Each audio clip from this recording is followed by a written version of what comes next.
Imagine your spouse decides that it would be easier to banish you to an insane asylum rather than divorce or just up and leave you.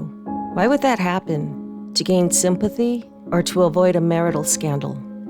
What if the reason is your beliefs differ from those of your spouse, and that's why he had you committed? Believe it or not, back in the late 1800s and early 1900s, a husband could commit his wife to an insane asylum for almost any reason he could come up with. Imagine that. Hello there, welcome. Thanks for joining me on another night filled with tales of terror. Tonight's video is part one of a two-part story based on what it's like to be in an insane asylum. So while you're listening to this story, you might begin to wonder if what you're hearing is fact or fiction. And here's where I'm going to ask you just to hang on, because at the end of the story, I will tell you just what it is that you were listening to. Let's go ahead and get started by first getting comfortable, clicking the like and subscribe buttons, because it really helps me out a lot. Turn down the lights, and let's begin.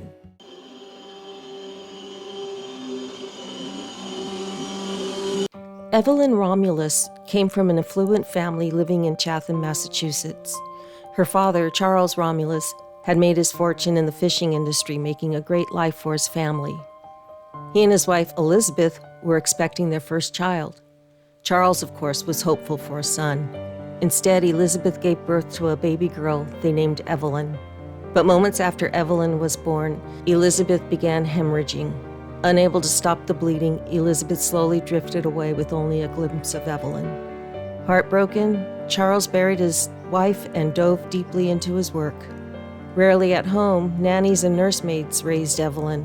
Charles would make appearances in her life from time to time, but a relationship between father and daughter never came to be. With no mother and the lack of a father, Evelyn lived a reclusive life. All her schooling took place at home. The only time she would have any contact with others her age was when she would be taken into the city by her nannies. To add some culture into her life, and maybe just to keep her occupied, Charles hired a man by the name of Davis Bergman to teach Evelyn to play the violin. Evelyn was a good student and learned quickly, but there was something more. She began to look forward to her lessons with Davis. Being that Davis was a handsome young man, he knew the look in Evelyn's eyes all too well. He began to look at Evelyn with the same sparkle in his eyes too, but not for the same reason as Evelyn. He was going to make his fortune. When Evelyn turned 17, she and Davis were married. In an effort to make Charles happy, Evelyn and Davis made several attempts at producing a grandson for him. Sadly for Evelyn, each pregnancy always resulted in miscarriages, bringing a lot of tension into the marriage. Davis, on the other hand, never had truly loved Evelyn. He began to drink heavily and frequent the red light district. One night in a drunken stupor, he told Evelyn that she was nothing but a disappointment and wanted a divorce. This broke Evelyn's heart. In complete despair, Evelyn fled back to her father's home, where at least she could take comfort in its familiarity. When she arrived at her father's home, she discovered that he was terminally ill. On the third day with her father, he passed in his sleep. Since Evelyn was his only child, and because her mother was gone, she was his only heir. So all his fortune and property went to her. To Evelyn, the money and wealth meant little. She was grateful, of course, but she longed for a partner. It was difficult to reconcile the notion of having a husband that didn't want her. She wanted to stay married to Davis, even if it wasn't a happy marriage. She had come into this world alone.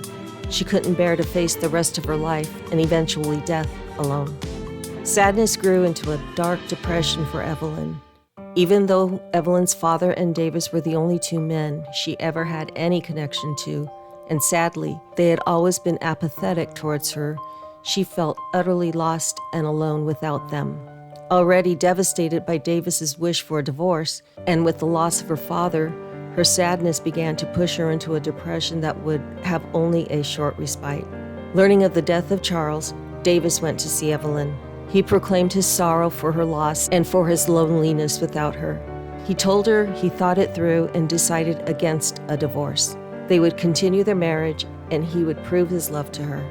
Securing his place next to Evelyn, Davis now had a large fortune to do with whatever he pleased. He became a drunk and reckless with money. He didn't care. He married into a fortune.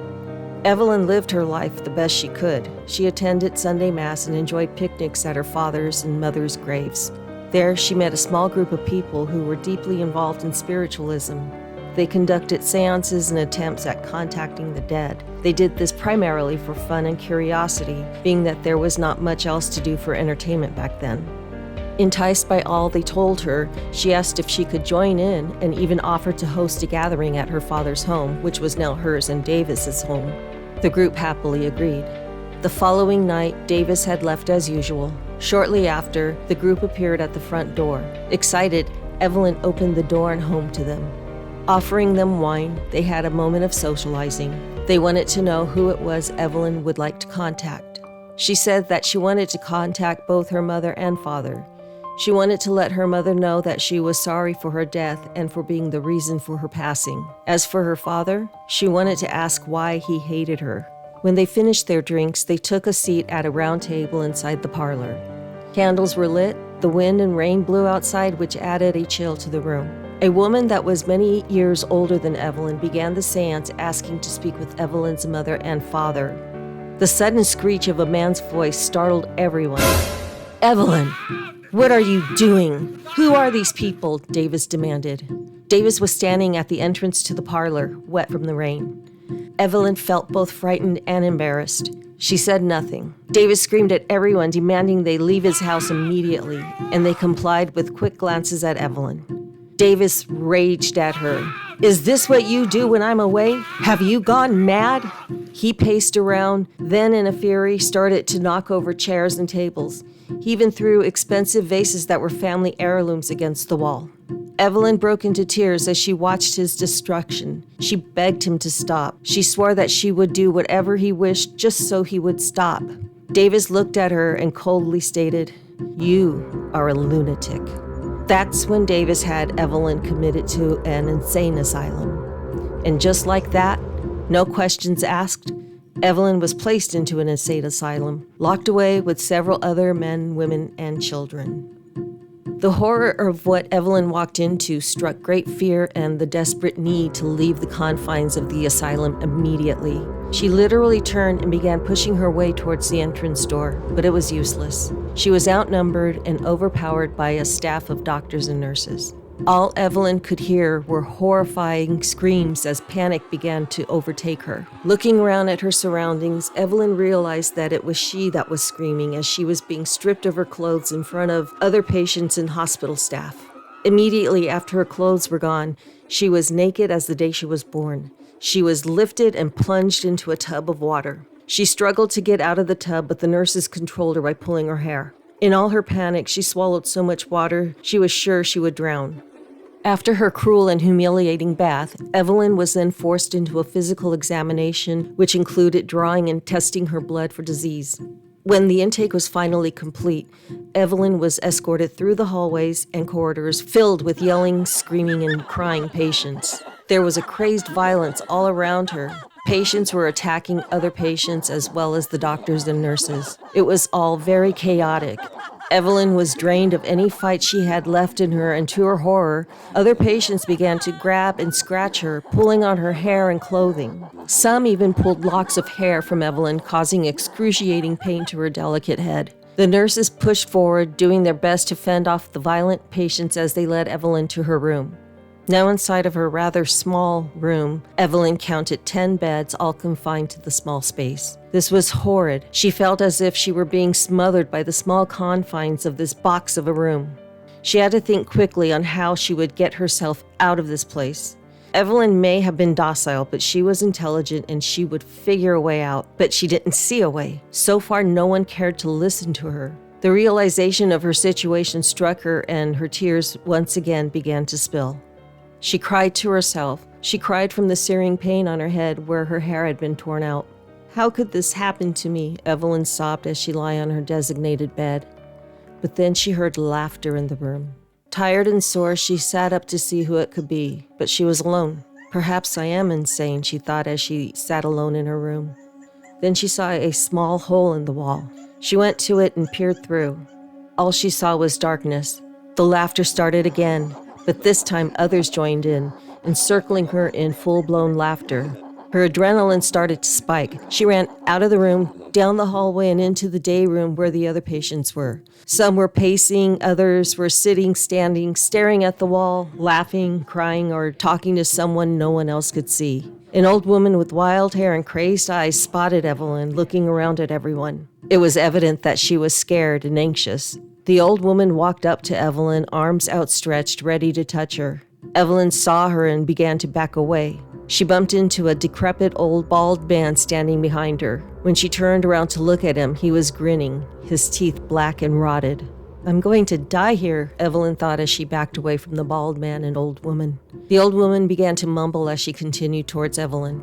Evelyn turned away from the day room and back to the hallway. It was suddenly dark throughout, and it seemed as though its length had somehow stretched. Evelyn swallowed deeply, terrified of the choice to stay and fight off anyone who may approach her or make her way down the dark and ominous hallway. The old woman was now right behind Evelyn. She grabbed hold of her hair and began stroking it in her hands. Evelyn screamed, "Get away from me!" and scurried back into the hallway. The old woman continued to grin at Evelyn. The choice was made for her. She turned and stepped into the hallway. The darkness swallowed her up to the point she couldn't see her hand in front of her face, but she could feel the presence of others moving around her. Too petrified to move, and too petrified to stay still, Evelyn felt her body tremble with every small step she took. Her heartbeat was pounding in her throat. "Someone is here with me," she thought. "Please don't hurt me," she cried. The walk back to her room dragged on for what felt to Evelyn like an eternity. Who was in the darkness with her? What was in the darkness with her? Evelyn's heart sank when she got to the door of her room. It was the last room on the left. The window at the end of the hallway showed that there could not possibly be another room next to hers. So who was laughing? Who was watching her? How could it be possible? Evelyn pushed the door to her room open and saw 3 female patients there, all standing by their beds, staring at her. Too afraid to say anything, Evelyn timidly walked over to her bed, keeping an eye on these other women as they all stared dead-eyed back at her. Evelyn stood next to her bed. She watched the other women lay down at the same time and cover themselves with the old blanket they'd been issued. Not turning her back to these women, Evelyn carefully sat down on her bed with her back against the wall. She watched and waited as the room grew darker. Okay, so what do you think about this story so far? I really hope that you're enjoying the story, and I hope you're looking forward to part 2. It's getting late, so it's gonna be time to wrap things up. But before we go, please click the like and subscribe buttons. It really helps me out. And prepare for more tales of terror delivered to you weekly at 3 a.m. So until then, stay safe and stay scary.